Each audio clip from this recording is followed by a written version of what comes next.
यदि आप इस चैनल से नए जुड़े हैं तो चैनल को सब्सक्राइब करके बेल आइकॉन प्रेस कर देना ताकि आने वाली हर कहानी के नोटिफिकेशन आप तक पहुंच सके। और कहानी जैसी भी लगे हमें कमेंट करके जरूर बताइएगा।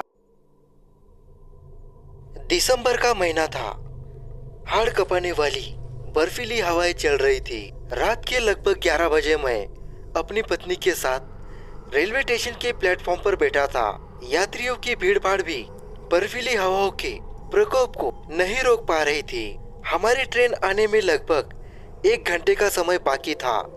रात के 11 बज चुके थे और हमारी ट्रेन का समय 12:10 का था। स्टेशन के प्लेटफॉर्म पर बैठे बैठे हम बोर तो हो ही रहे थे, साथ में सर्दी से शरीर में कंपन उत्पन्न हो रही थी। मैंने अपनी पत्नी से कहा, चलो बाहर घूमकर आए, कुछ खा पी लेंगे। तो उसने कहा, इतनी ठंड में जाओगे? सामान भी काफी है, यही बैठे रहो। मैंने कहा, अच्छा तुम सामान के साथ यही बैठी रहो, मैं थोड़ी देर घूम कर आता हूँ। यह खाने का बैग मैं साथ ले जा रहा हूँ। बाहर चाय मिल गई तो कुछ नाश्ता कर लूंगा और तुम्हारे लिए चाय यही ले आऊंगा। इतना कहकर मैंने खाने के सामान वाला बैग कंधे पर लटकाया और प्लेटफॉर्म से बाहर पार्क से होते हुए मेन रोड की तरफ बढ़ने लगा। पार्क में अंधेरा था। ठंडी हवाएं रात का सीना चीरती हुई साए साए के साथ आगे बढ़ रही थी। सर्दी से मेरा शरीर भी कांप रहा था और मैं तेजी से चलता हुआ चाय की तलाश में पार्क को पार करके रोड पर पहुंचना चाह रहा था। तभी मेरे कानों में किसी के कहराने की आवाज आई। अंधेरे में ध्यान से देखने पर पार्क के चबूतरे के पास हाथ में कटोरा लिए एक औरत पड़ी थी। मैंने सोचा कोई गरीब औरत है, शायद भूखी हो तो मैं अपने बैग से कुछ खाने का सामान उसे देने के लिए चबूतरे की तरफ घुमा। चबूतरे के पास पहुंचकर मुझे कुछ भी दिखाई नहीं दिया। वह औरत कहाँ गायब हो गई पता ही नहीं। अभी तो यही पड़ी कहरा रही थी, कहाँ गई? शायद मेरे कानों का भ्रम हो, मगर मैंने तो उसे अपनी आंखों से देखा था। इधर उधर निगाह घुमाकर भी कुछ दिखाई नहीं दिया। तो एक अजनबी भाई के साथ मैं बहुत तेज चलता हुआ प्लेटफॉर्म पर वापस अपनी पत्नी के पास आ गया। उसने मुझे कहा, बहुत जल्दी चाय पिया है, मेरे लिए लाए हो क्या? मैंने अपनी सांसों पर काबू पाते हुए उसे कहा, नहीं। फिर उसने कहा, क्यों? मैंने कहा, अंधेरे में पार्क से गुजरते समय मुझे कुछ महसूस हुआ, इसीलिए वापस आ गया। तो उसने पूछा, क्या महसूस हुआ? पार्क में चबूतरे के पास कोई औरत हाथ में कटोरा लिए करा रही थी। मैं चबूतरे के पास गया तो वहाँ कुछ भी नहीं था। वो पता नहीं कहाँ गायब हो गई। उसने कहा, शायद तुम्हारा भ्रम हो। तो मैंने कहा, भूत प्रेतों को तो मैं भी नहीं मानता, मगर अपने कानों से सुनी कहराहट और आंखों से देखा उस औरत को कैसे भूल जाऊं? उसने हंसते हुए कहा, हाँ, चुड़ैल अंधेरे में ही रहती है, कोई होगी तो मैं देखकर भाग गई होंगी। मैंने बातों का विषय बदला और हम दोनों बात करते हुए ट्रेन का इंतजार करने लगे। ट्रेन भी अपने समय से आ गई तो हम दोनों अपनी रिजर्व सीटों पर बैठ गए। हमारे बराबर वाली तीसरी सीट खाली ही रही। ट्रेन अपने समय से ही चल दी। लगभग 10 मिनट बाद हमारे बराबर वाली खाली सीट पर टीटी एक महिला को बैठा गया। कुछ समय बाद हम दोनों अपनी अपनी सीट पर सो गए। अभी ठीक से मेरी आंखें लगी भी नहीं थी कि मेरी पत्नी ने झकझोरते हुए मुझे जगाया। तो मैंने कहा, क्या बात है? उसके चेहरे का डर अंधेरे में मुझे नहीं दिखाई दिया।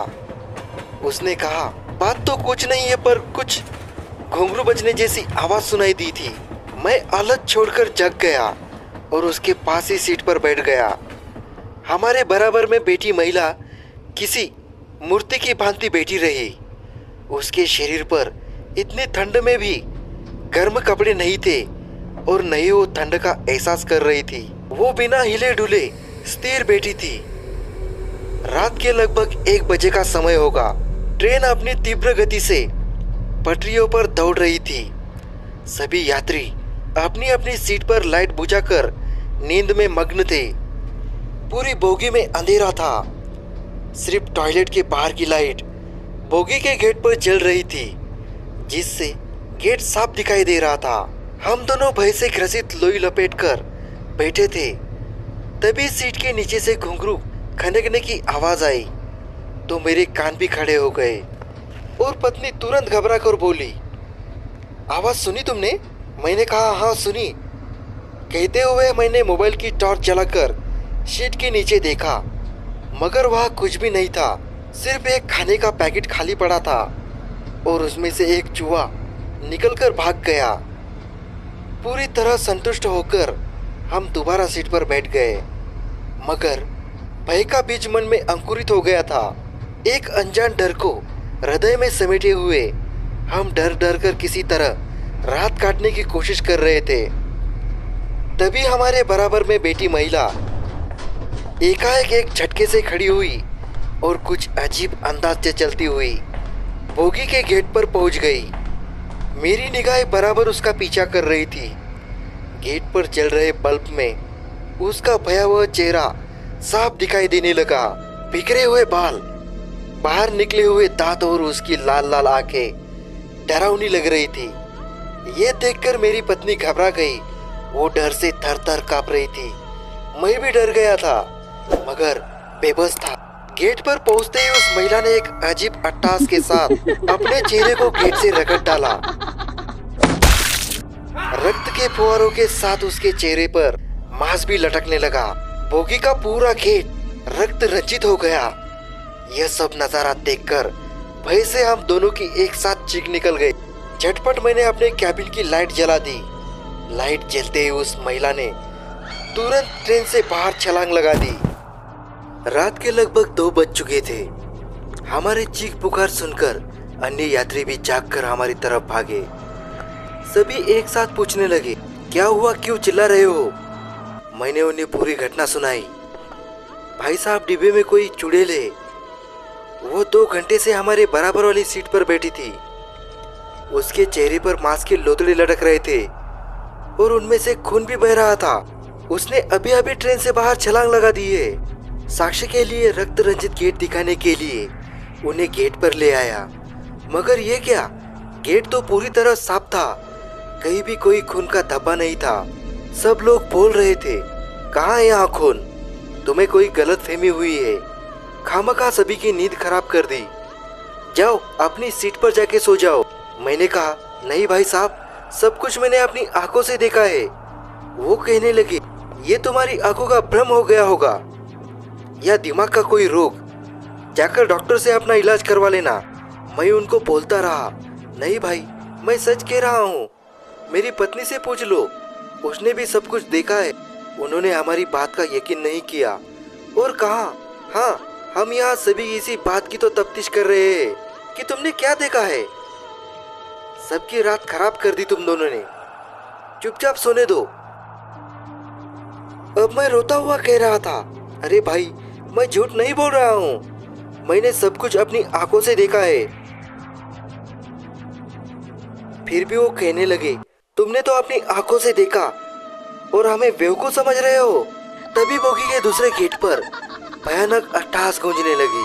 चेहरे पर लटके मांस के लोतड़ों से रक्त टपक रहा था और वह चुड़ैल यात्रियों की तरफ घूर घूर कर बड़ी ही डरावनी आवाज कर रही थी। उसकी अंगारे जैसी आंखों से जैसे ज्वालामुखी फूट रहा हो। अट्टहास सुनकर सभी यात्रियों की नजर बोगी के दूसरे गेट पर खड़ी चुड़ैल को देखकर यात्रियों की चीख निकल गई। पूरी बोगी में हाहाकार मच गया। दूसरे गेट की तरफ कुछ यात्री सो रहे थे। उनकी भी नींद खुल गई। वह भी सभी अपनी अपनी सीट छोड़कर हमारी तरफ भागे। सभी यात्रियों ने अपने अपने कैबिन की लाइट जला दी। बोगी की लाइट जलते ही उस चुड़ैल ने दोबारा ट्रेन से बाहर छलांग लगा दी। सभी यात्री अपनी आंखों से उस चुड़ैल का भयानक चेहरा देख चुके थे। अब मुझे अधिक सफाई देने की आवश्यकता नहीं हुई। सभी भय से थर थर कांप रहे थे। सभी की आंखों से नींद भाग चुकी थी। अब किसी की भी नींद खराब नहीं हो रही थी। सभी अपनी अपनी सीट छोड़कर इकट्ठे होकर बैठ गए।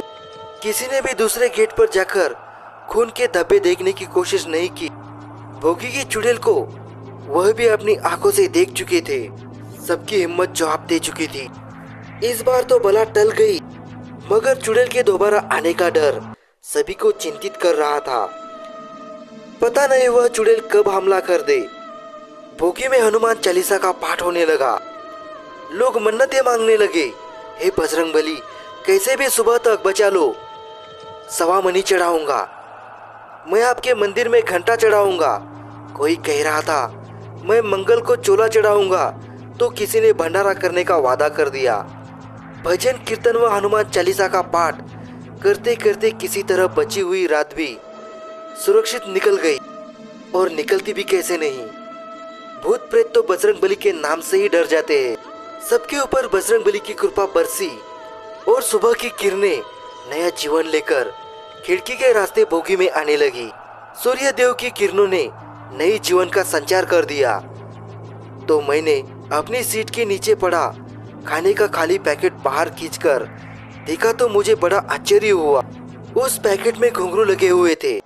शायद चूहे के उछल कूद से खनक गए होंगे, मगर वह चुड़ैल तो सभी ने अपनी आंखों से देखी थी।